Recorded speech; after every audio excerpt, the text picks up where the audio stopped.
Bismillahirrahmanirrahim. Assalamualaikum warahmatullahi wabarakatuh.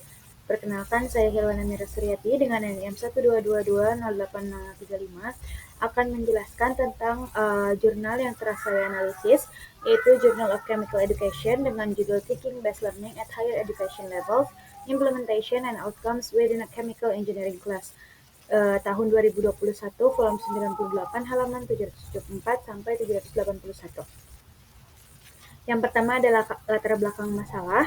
Jurnal ini dibuat karena adanya kesulitan yang dihadapi oleh mahasiswa dalam memahami konsep-konsep kimia teknik yang kompleks seperti aliran fluida, transfer panas, dan keseimbangan massa. Pendekatan pembelajaran tradisional yang berpusat pada pengajar kurang efektif untuk mendorong pemahaman mendalam dan keterampilan berpikir kritis di kalangan mahasiswa.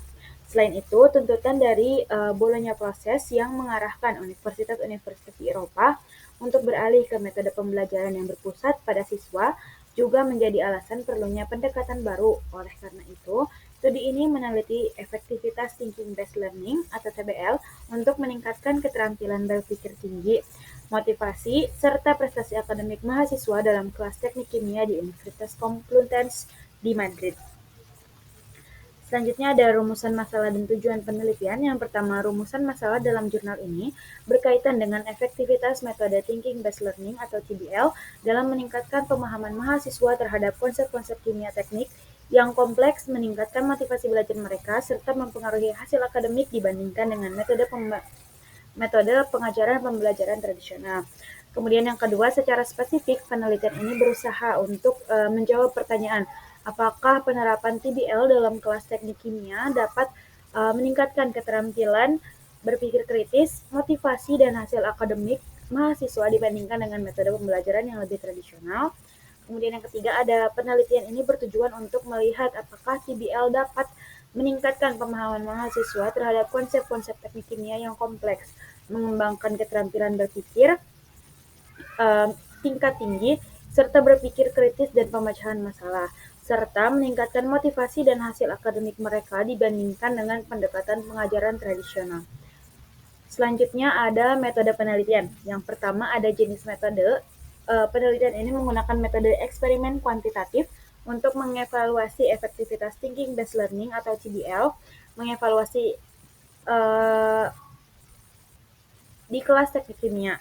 Data dikumpulkan melalui perbandingan hasil akademik mahasiswa yang mengikuti kelas dengan metode TBL selama 6 tahun akademik dari tahun 2013 sampai 2019 dengan hasil mahasiswa dari periode sebelumnya yang menggunakan metode pengajaran tradisional.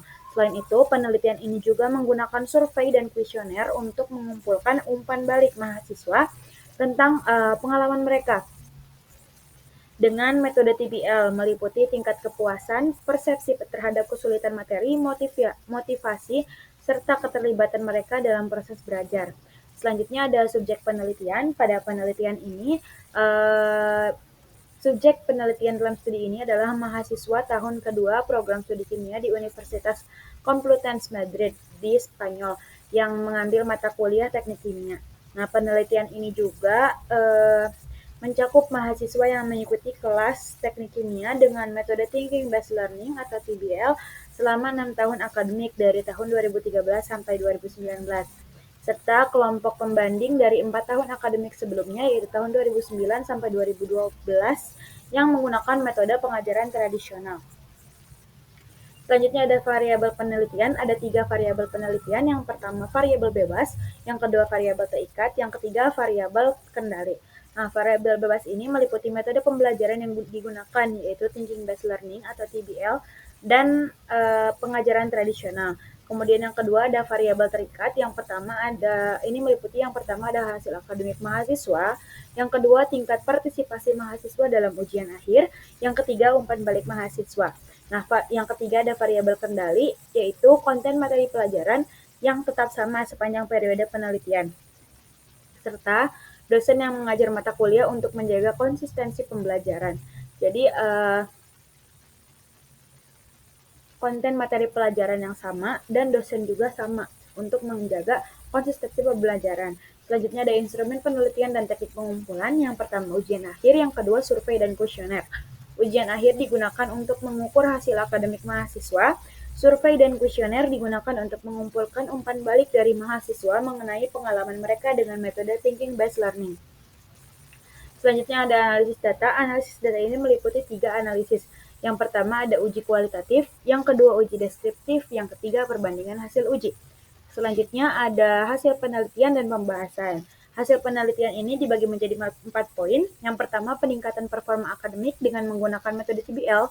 Terdapat peningkatan sebesar 27% dalam tingkat kelulusan siswa dibandingkan metode pengajaran tradisional.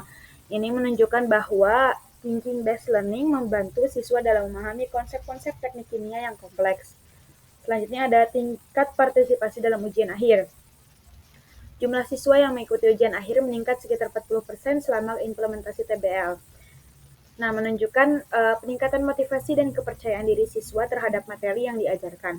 Kemudian selanjutnya nomor 3 ada respons siswa yang positif. Lebih dari 81% siswa merasa bahwa metode TBL efektif dan memadai untuk mengajarkan konsep teknik kimia. Siswa juga menggambarkan bahwa metode ini menyenangkan dan menghibur, yang menunjukkan adanya peningkatan dalam keterlibatan dan kepuasan belajar. Kemudian yang keempat ada pengurangan ketidakhadiran. Dengan pendekatan yang menarik dari metode TBL, siswa lebih termotivasi untuk hadir di kelas yang berdampak positif pada keterlibatan mereka di dalam kelas. Kemudian selanjutnya ada pembahasan, dibagi menjadi 3 poin. Yang pertama, penelitian menunjukkan bahwa TBL membantu siswa dalam memahami konsep yang kompleks melalui contoh nyata. Dengan menggunakan analogi yang dekat dengan kehidupan sehari-hari, siswa dapat lebih mudah menghubungkan materi akademik dengan pengalaman mereka, yang mengurangi kebutuhan untuk menghafal dan membantu pemahaman yang lebih dalam. Kemudian yang kedua, metode TBL juga meningkatkan motivasi intrinsik siswa, yaitu dorongan belajar yang berasal dari dalam diri siswa sendiri, bukan dari faktor eksternal. Hal ini ditunjukkan dengan meningkatnya jumlah siswa yang mengikuti ujian akhir dan penurunan angka ketidakhadiran. Siswa merasa lebih percaya diri dengan kemampuan mereka untuk memahami materi, sehingga mereka lebih banyak datang di saat ujian akhir dan menghadiri kelas dengan motivasi dari diri sendiri, bukan dari eksternal. Kemudian selanjutnya yang ketiga ada melalui metode TBL, siswa diajarkan untuk mengembangkan keterampilan berpikir tingkat tinggi seperti analisis, evaluasi, dan sintesis yang merupakan bagian dari taksonomi Bloom. Selanjutnya ada kesimpulan. Kesimpulan dari penelitian ini menunjukkan bahwa metode pembelajaran berbasis berpikir atau thinking based learning efektif dalam meningkatkan pemahaman, motivasi, keterlibatan, dan keterampilan berpikir kritis siswa dalam mata kuliah teknik kimia. Dengan pendekatan ini, siswa lebih mudah memahami materi kompleks melalui contoh nyata yang membuat mereka lebih siap menghadapi ujian dan lebih aktif di kelas. TBL juga atau Thinking Based Learning ini meningkatkan kepuasan belajar siswa dibandingkan metode tradisional. Meskipun hasilnya positif, penelitian ini merekomendasikan penyesuaian metode evaluasi agar lebih sesuai dengan peningkatan keterampilan berpikir kritis siswa. Selanjutnya ada komentar terhadap isi jurnal. Komentar dari saya, jurnal ini menawarkan wawasan yang mendalam mengenai efektivitas metode pembelajaran berbasis berpikir atau thinking based learning. Dalam konteks pendidikan teknik kimia, salah satu kekuatan utama dari jurnal ini adalah pendekatannya yang menggunakan data kuantitatif untuk mengukur peningkatan pemahaman, motivasi, dan partisipasi siswa yang memberikan bukti konkret atas manfaat TBL dibandingkan metode tradisional. Selain itu, diskusi yang disajikan juga cukup komprehensif dalam menggambarkan bagaimana TBL dapat mengembangkan keterampilan berpikir kritis dan analitis yang esensial bagi siswa. Namun, tentu saja jurnal ini juga memiliki kekurangan. Jurnal ini bisa lebih kuat jika menampilkan pembahasan lebih mendalam mengenai tantangan implementasi TBL, seperti kendala waktu, beban kerja guru, atau kesiapan siswa yang mungkin beragam. Karena seperti yang kita ketahui, tidak semua siswa tentunya siap untuk mendapatkan cara belajar TBL atau Thinking Based Learning dibandingkan pengajaran tradisional, karena tentu saja ada beberapa siswa yang lebih memahami atau lebih bisa untuk menggunakan pengajaran tradisional dibandingkan thinking based learning ini. Nah, selain itu, meskipun jurnal ini menyoroti kelemahan dalam sistem evaluasi, penulis bisa lebih eksplisit dalam menyarankan alternatif evaluasi yang cocok untuk metode TBL. Secara keseluruhan, penelitian ini memberikan kontribusi yang berarti bagi pengembangan metode pengajaran yang lebih interaktif dan berpusat pada siswa dalam pendidikan tinggi. Ini menjadi sumber referensi yang berharga untuk para pendidik yang mempertimbangkan inovasi dalam strategi pembelajaran, terutama dalam bidang yang memerlukan pemahaman konsep yang kompleks. Sekian yang dapat saya sampaikan. Terima kasih atas waktunya. Terima kasih sudah menonton. Wassalamualaikum warahmatullahi wabarakatuh.